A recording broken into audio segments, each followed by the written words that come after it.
চুনো মাছ নিয়েছি, এতে নুন হলুদ মাখিয়ে রেখেছিলাম। চুনো মাছের টক করব।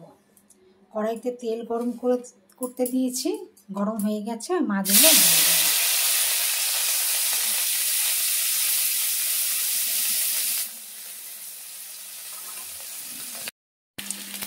মাছ ভাজা হয়ে গেছে, এবার তুলে নেব।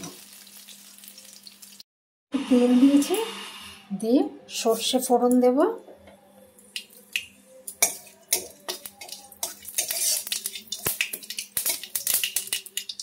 এর মধ্যে তেঁতুল, নুন, হলুদ একেবারে মিশিয়ে নিয়েছি, নিয়ে আবার ঢেলে দেবো।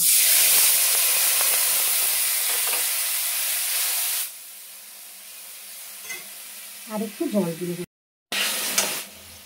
ঝোলটা ফুটে গেছে, এবার মাছটা তুলে দেবো।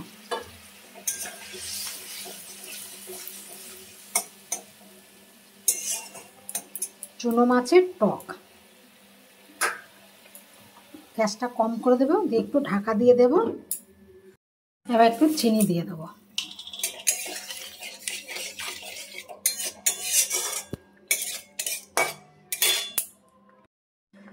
চুনো মাছের টক কমপ্লিট।